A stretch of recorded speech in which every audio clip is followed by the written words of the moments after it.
Bonjour et bienvenue. Mon nom est Melissa Rivoseki et aujourd'hui, je vais vous présenter une introduction à Tipasa. Je vais vous présenter les fonctionnalités de Tipasa associées aux chaînes de travail des prêts entre bibliothèques.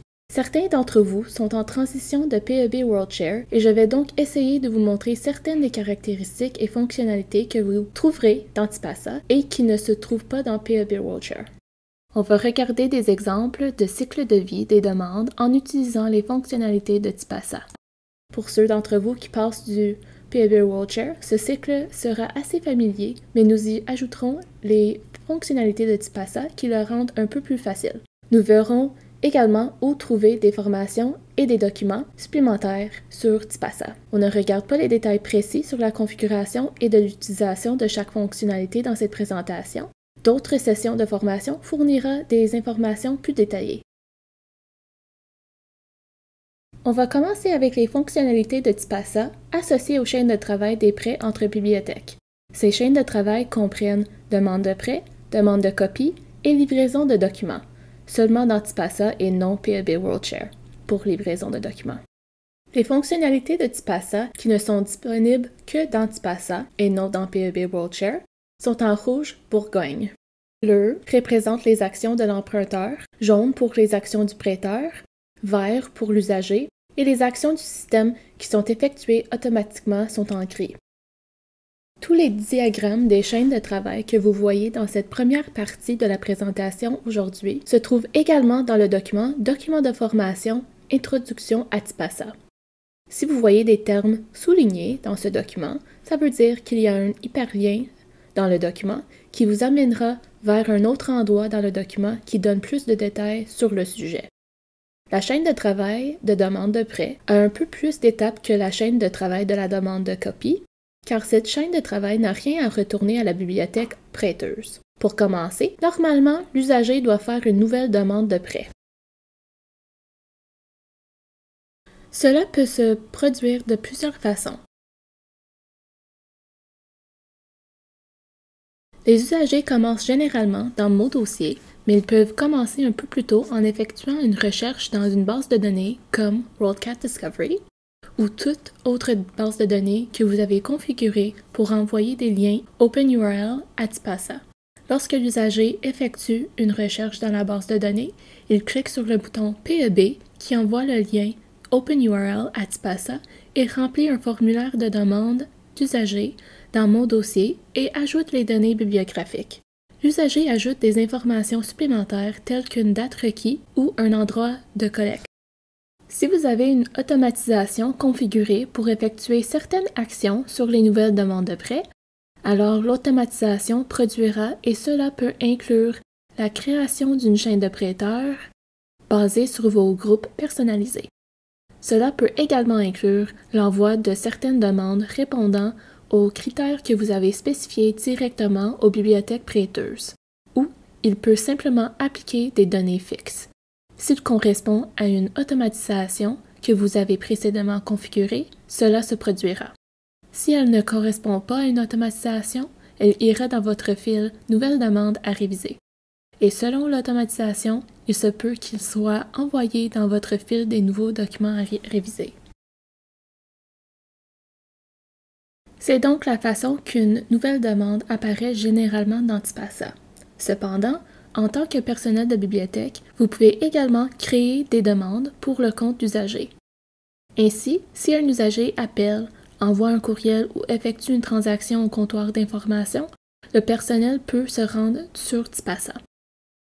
Sous « Recherche d'un document », il peut rechercher le document dont l'usager a besoin et, une fois qu'il l'a trouvé, il peut créer une demande ou bien il peut cliquer sur un autre bouton pour rechercher les fonds et créer une chaîne de prêt. Vous pouvez le faire manuellement ou en appliquant une automatisation, ou vous pouvez sélectionner manuellement une liste de bibliothèques qui détiennent ce document. Ensuite, vous créez la demande à envoyer aux bibliothèques de prêt potentielles. Une autre méthode, qui n'est pas très utilisée, consiste de commencer avec un formulaire de demande vide. Par exemple, aucune notice trouvée dans WorldCat, mais vous savez qu'une bibliothèque particulière le possède comme une thèse. Remplissez manuellement le formulaire de demande vide d'Antipassa et l'envoyez aux bibliothèques de prêt. Nous parlons un peu plus des options de l'expérience usagée où les usagers soumettent leur propre demande. En tant que personnel de la bibliothèque, vous pouvez configurer presque tout ce qui concerne l'expérience des usagers. Vous pouvez décider d'exiger une autorisation des nouveaux comptes d'utilisateurs de PEB. La plupart des bibliothèques ne choisiront pas d'activer cette fonction d'autorisation, mais c'est une option si vous le souhaitez. Si vous recevez une demande d'un usager qui n'a jamais demandé de PEB, vous pouvez décider de l'autoriser ou non. Vous déterminerez probablement votre décision sur le fait que ce type d'usager est autorisé ou non. Par exemple, peut-être les diplômés ne sont pas admissibles au PEB ou qu'il y a des amendes en souffrance. Vous pouvez également décider si les usagers peuvent renouveler ou annuler des demandes en ligne. Si vous activez cette option, l'usager pourra voir les boutons dans Mon dossier au moment approprié de la chaîne de travail. Ainsi, le bouton de renouvellement s'affichera si la bibliothèque de prêt a expédié un document qui est un document prêté et le bouton Annuler ne s'affichera que jusqu'au moment où la bibliothèque de prêt a expédié le document. La raison pour laquelle vous pourriez vouloir cacher la date d'échéance de l'usager, basée sur la date d'échéance de la bibliothèque prêteuse, est que si vous vérifiez les documents du PEB pour les usagers dans votre système de circulation, vous pourriez vouloir gérer les dates d'échéance de cette façon. Si vous décidez de l'afficher, vous pouvez sélectionner un nombre de jours de décalage. Si la bibliothèque de prêt vous dit que le document doit être rendu le 19 janvier et que vous voulez accorder quelques jours pour le renvoyer à la bibliothèque de prêt, vous pouvez faire en sorte que la date affichée à l'usager soit le 17 janvier, avec un décalage de 2 jours. Vous pouvez personnaliser et décider d'en utiliser un, deux ou les 3 formulaires. La plupart des bibliothèques en utiliseront au moins 2, un pour les articles et un pour les livres. Vous pouvez également renommer les formulaires de demande et modifier le libellé de chaque champ. Vous pouvez également choisir les champs que l'usager peut modifier et ceux qui sont obligatoires. Et pour les avis personnalisés, certains des avis peuvent être envoyés automatiquement en fonction d'événements qui se produisent dans le système, comme la réception d'un document ou le retard d'un document. Vous pouvez configurer jusqu'à 50 avis personnalisés. Il s'agit essentiellement d'un bordereau de messages courriel que vous envoyez aux usagers. L'usager soumet la demande par le formulaire de demande. Si la demande correspond à une automatisation qui envoie la demande au prêteur, elle sera envoyée à la bibliothèque de prêt.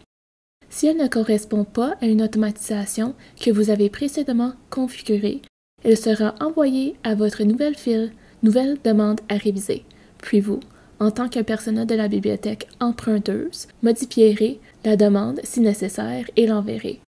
Lorsqu'une bibliothèque prêteuse répond à la demande, il s'agit d'une demande de copie et si la demande prêteuse a répondu à cette demande de copie en utilisant Article Exchange et s'il s'agit d'une bibliothèque que vous avez désignée comme expéditeur reconnu, la demande est reçue automatiquement, ce qui signifie que l'usager reçoit son article beaucoup plus rapidement. Si vous n'avez pas activé les expéditeurs reconnus ou s'il s'agit d'une demande de prêt, le personnel de la bibliothèque emprunteuse reçoit la demande et l'usager reçoit alors les avis que vous avez configurés pour qu'elles soient envoyées automatiquement à ce moment-là. Et ces avis personnalisés sont entièrement personnalisables. S'il s'agit d'une demande d'article ou d'un document électronique, l'article ou le lien sera disponible pour l'usager dans Mon dossier. C'est la première partie de la chaîne de travail de la demande de prêt du point de vue de la bibliothèque emprunteuse. Lorsque la bibliothèque prêteuse reçoit cette demande, elle tire parti de ce qu'on appelle la chaîne de travail file de prêt avancée. Vérification, récupération, numérisation et emballage. Pour les bibliothèques dont plusieurs personnes travaillent au PEB, à temps partiel, étudiants, C'est un moyen de placer les documents dans une file pour que le personnel sache qu'ils sont prêts à être traités. Lorsque vous, en tant que bibliothèque prêteuse, recevez une nouvelle demande de prêt, vous pouvez la placer dans une file de vérification. La plupart des bibliothèques ne l'utilisent probablement pas. Mais vous pourriez vouloir déplacer les demandes vérifiées, celles que vous savez pouvoir fournir, dans une file de récupération. Le personnel peut alors ouvrir la file de récupération, imprimer des étiquettes de livres ou des autocollants ou des demandes complètes et se rendre dans les rayons pour récupérer ces documents. S'il s'agit d'une demande de prêt, il peut ensuite la déplacer dans une file d'emballage si un autre membre du personnel s'occupe de l'emballage physique et de l'envoi aux bibliothèques emprunteuses. S'il s'agit d'une demande de copie, ils peuvent la déplacer dans une file de numérisation. Tout est optionnel. Si vous utilisez WMS, vous pouvez voir les fonds et les disponibilités. Lorsque vous recevez une nouvelle demande de prêt, en supposant que vous ayez configuré cette fonction, l'état de disponibilité, si le document est disponible ou prêté, sera indiqué dans la demande. Elle aura également effectué une recherche dans votre catalogue et affichera l'emplacement et la cote. Ensuite, lorsque vous imprimez cette demande ou que vous la placez dans la file de récupération, ces informations sont déjà présentes, ce qui facilite la recherche du document. Priorité de prêt vous permet d'activer des files pour les demandes des emprunteurs prioritaires. Vous pouvez donc configurer un groupe de priorité de prêt pour les bibliothèques de votre consortium ou de votre région ou pour les bibliothèques avec lesquelles vous avez des ententes de réciprocité. Vous pouvez configurer jusqu'à 5 groupes de priorité de prêt différents. Vous pouvez configurer les bibliothèques pour les emprunteurs prioritaires par un groupe personnalisé ou groupe profilé. Lorsque vous recevez une demande d'une bibliothèque que vous avez désignée comme emprunteur prioritaire, cette demande est placée dans votre file des priorités de prêt ainsi que dans la file normale pouvez-vous fournir le document. Les demandes qui ne proviennent pas des bibliothèques que vous avez désignées comme emprunteurs prioritaires n'apparaîtront que dans la file pouvez-vous fournir le document. Ensuite, la bibliothèque prêteuse envoie le document et lorsque vous le recevez en tant que bibliothèque emprunteuse, vous le marquez comme reçu, ce qui permet l'expérience usager dont nous avons parlé précédemment. L'usager reçoit un avis par message texte ou par courriel, ou les deux, selon ce que vous avez configuré, pour l'informer que le document est disponible. Et lorsque l'usager a fini d'utiliser le document, il le rapporte à la bibliothèque. Vous marquez le document comme étant retourné, et le document doit ensuite être retourné à la bibliothèque prêteuse. Lorsque la bibliothèque prêteuse reçoit le document, elle le marque comme étant retourné, complet, et la demande est fermée à ce moment-là. Pour les demandes de copie, on utilise les mêmes méthodes de créer de nouvelles demandes et on applique la même expérience usagée que celle dont nous avons déjà parlé. Mais pour les demandes de copie, nous devons préoccuper de la gestion des droits d'auteur. Vous pouvez gérer les droits d'auteur dans Configuration des services au CLC. Ceci peut être configuré selon la loi canadienne sur le droit d'auteur. Lorsque vous envoyez cette demande à la bibliothèque prêteuse, celle-ci peut profiter des mêmes chaînes de travail avancées et des mêmes priorités de prêt que ceux dont nous avons déjà parlé. En tant que bibliothèque emprunteuse, lorsque vous recevez le document, les mêmes fonctionnalités d'expérience usagée dont nous avons déjà parlé sont disponibles. Enfin, il y a les expéditeurs reconnus que nous allons examiner maintenant. Si un usager soumet une demande de copie qui correspond à une automatisation que vous avez déjà configurée pour qu'elle envoie automatiquement une demande aux bibliothèques prêteuses, alors cette demande sera envoyée sans aucune intervention du personnel de la bibliothèque. Si elle ne correspond pas à une telle automatisation, lorsque vous, en tant que personnel de la bibliothèque emprunteuse, soumettez cette demande de copie, si cette demande est remplie par une bibliothèque que vous avez désignée comme un expéditeur reconnu, en d'autres termes, une bibliothèque dont vous savez qu'elle fournit des copies en bonne qualité, des pages correctes, etc. Dès que cette bibliothèque prêteuse répond oui, le système met à jour l'état comme en transit. Si la gestion des frais entre bibliothèques est impliquée, TIPASA débitera les frais de la bibliothèque emprunteuse et créditera la bibliothèque prêteuse, puis marquera la demande comme reçue et l'état sera fermé.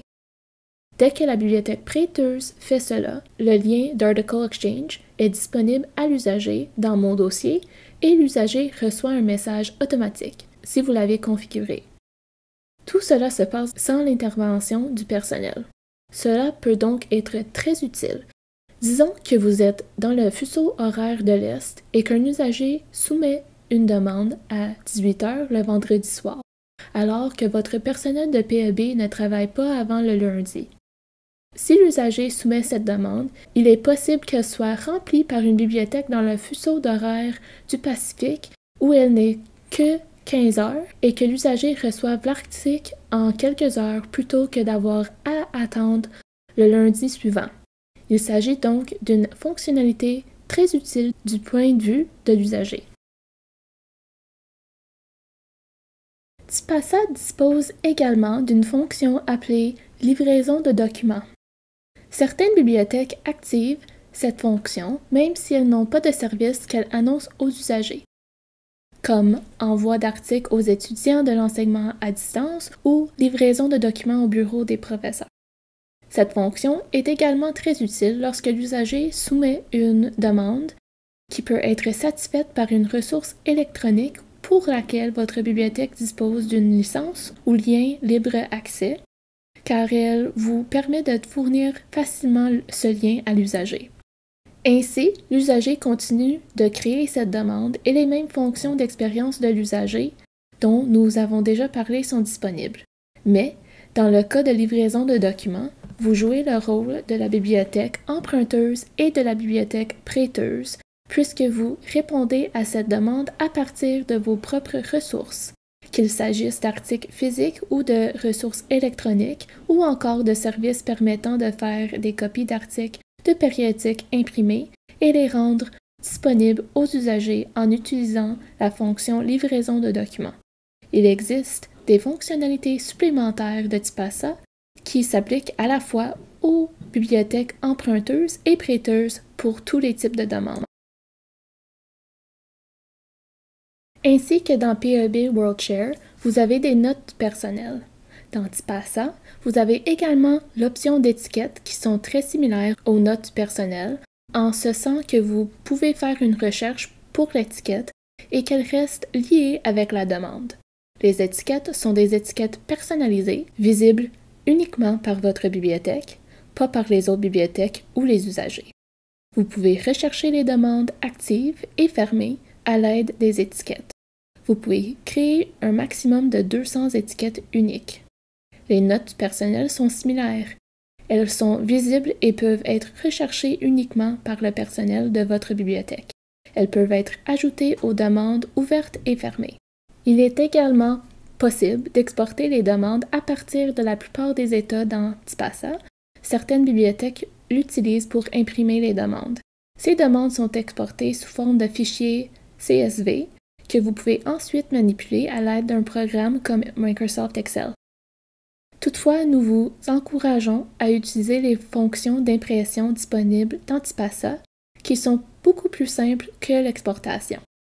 Il existe également des rapports disponibles via les statistiques d'utilisation d'OCLC qui sont également disponibles pour le PEB WorldShare.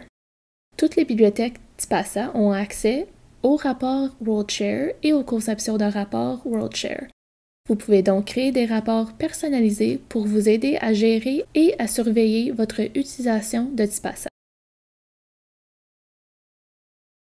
Maintenant, je vais vous présenter une demande de prêt du côté de la bibliothèque emprunteuse.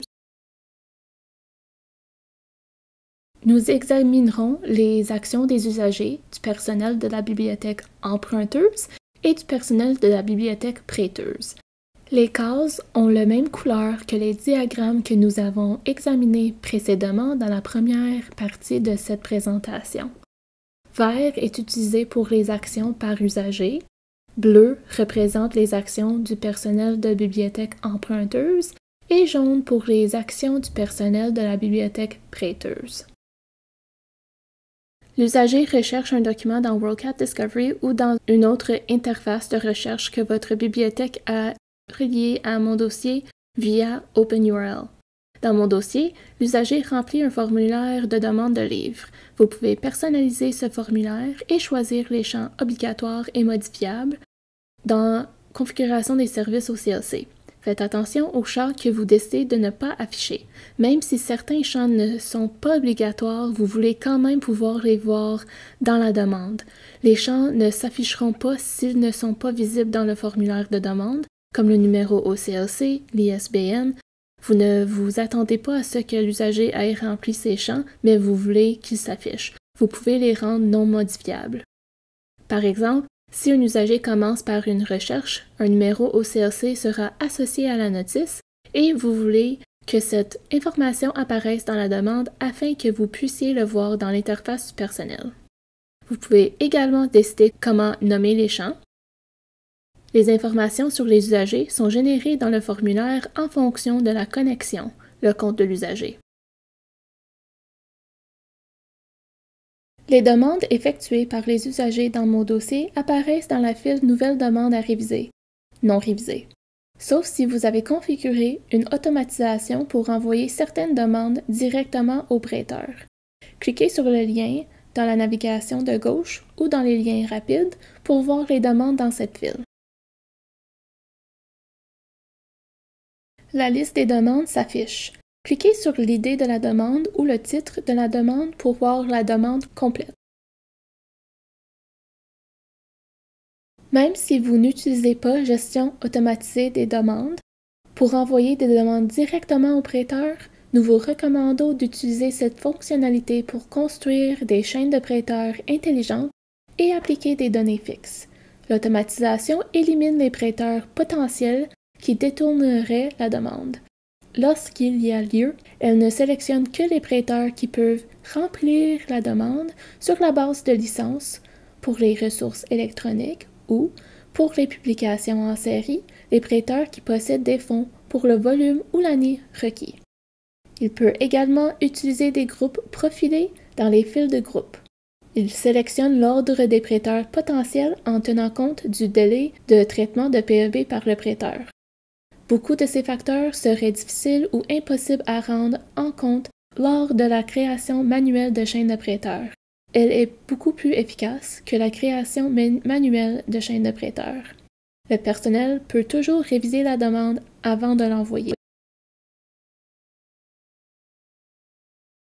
Le système effectue automatiquement la mise en correspondance des notices bibliographiques sur les nouvelles demandes d'emprunt. Mais si nécessaire, vous pouvez effectuer une recherche dans WorldCat pour appliquer une notice différente à la demande.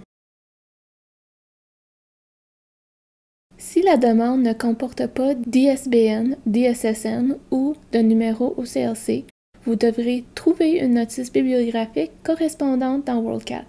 Ou, si la demande est jointe à une notice bibliographique pour une ancienne édition et que vous savez que l'usager veut une édition plus récente, vous pouvez effectuer une recherche dans WorldCat. Cliquez sur l'icône de loupe à côté du titre et de l'auteur pour effectuer une recherche.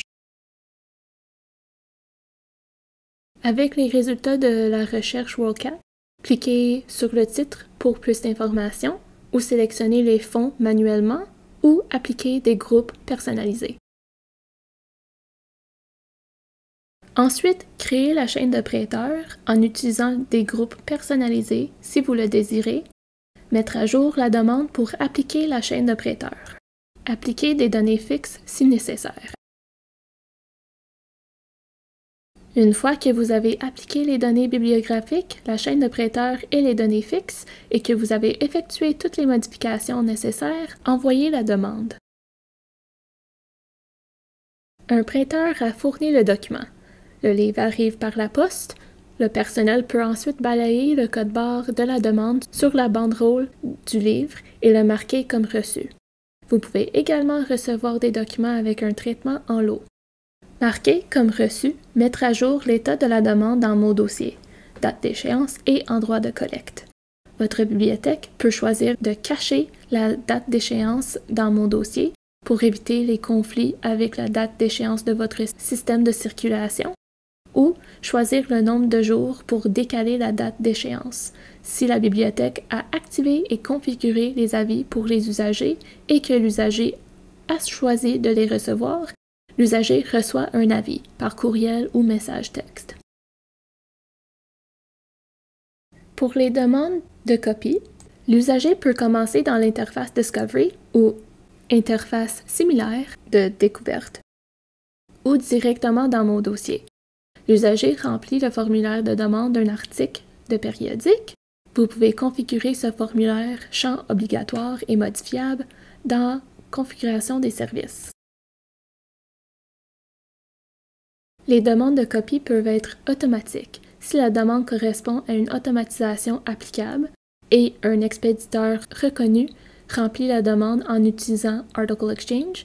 L'usager est alors avisé et peut accéder à l'article dans Mon dossier, sans intervention du personnel de la bibliothèque emprunteuse.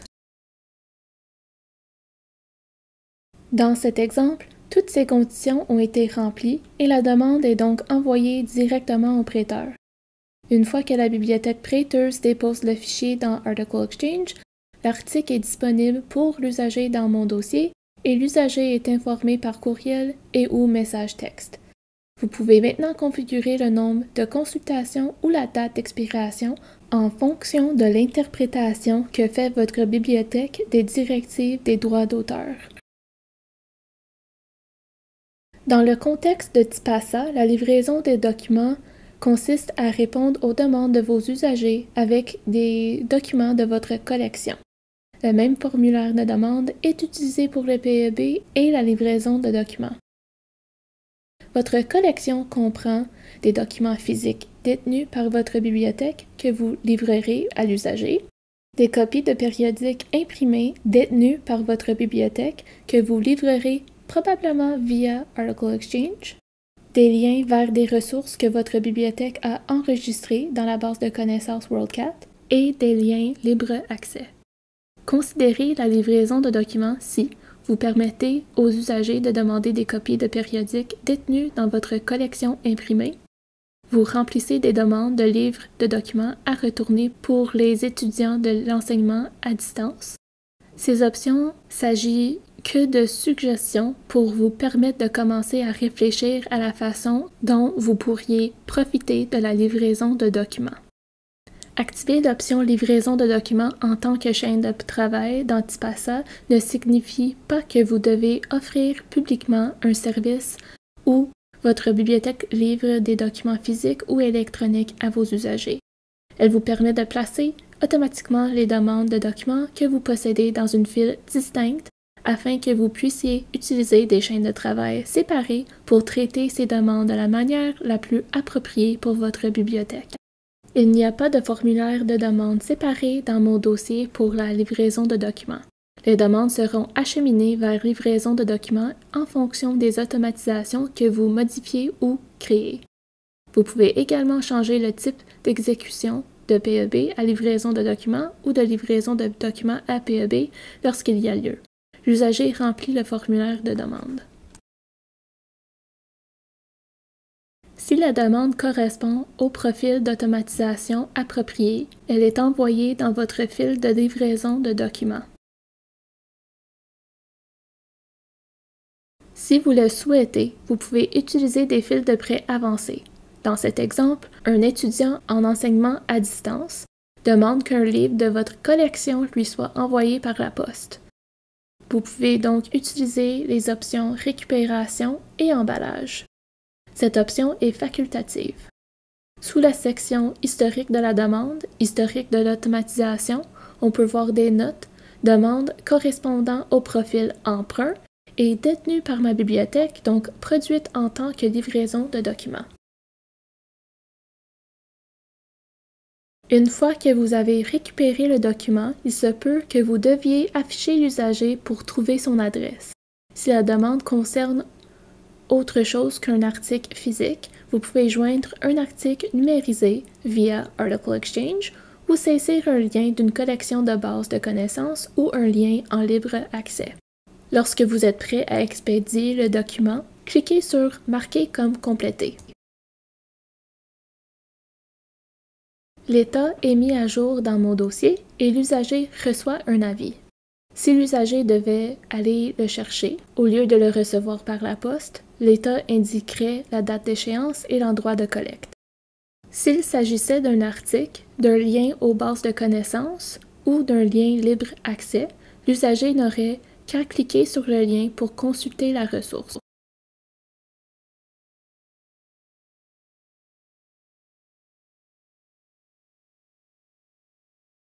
Nous nous mettons maintenant du point de vue de prêteur. Dans cet exemple, comme cet emprunteur est l'un des emprunteurs prioritaires du prêteur, la demande se trouve dans la file des priorités de prêt. Cliquez sur la file pour voir la liste des demandes dans cette file. Les bibliothèques qui utilisent WMS, Circulation WorldShare, peuvent configurer une recherche automatique dans le catalogue. Si elle est configurée, la recherche automatique dans le catalogue de la bibliothèque indique la disponibilité, quand il y a un seul document dans la notice. L'emplacement et la cote sont automatiquement ajoutés dans l'idée locale. Le prêteur peut ajouter à la file d'impression de la banderole de livres autocollants. Le prêteur indique que le document est en récupération. Cycle de vie d'une demande de PEB sans WMS. Chercher dans le catalogue de ma bibliothèque, vérifier la disponibilité du document et copier la cote, coller la cote, ajouter à la liste d'impression et marquer en récupération. L'employé de PEB ouvre la file Priorité de prêt, récupération et imprime les demandes ou banderoles de livres autocollants s'ils n'ont pas été imprimés précédemment. L'employé de PEB utilise les demandes imprimées pour récupérer les documents sur les rayons et ensuite l'employé peut balayer les codes-barres des demandes sur l'impression pour les mettre à jour en lot à emballage. Un autre employé peut balayer le code-barre de chaque document, imprime les demandes ou banderoles de livres autocollants s'ils n'ont pas été imprimés précédemment et les étiquettes d'expédition et répond « Oui » à « Pouvez-vous fournir le document ?» Pour une demande de copie, cliquez sur la file pour les priorités de prêt. Après avoir récupéré et numérisé l'article, le prêteur clique sur Article Exchange. Le prêteur peut sélectionner le fichier et cliquer sur Déposer fichier. Le système génère l'URL et un mot de passe. Cliquez sur Oui à Pouvez-vous fournir le document?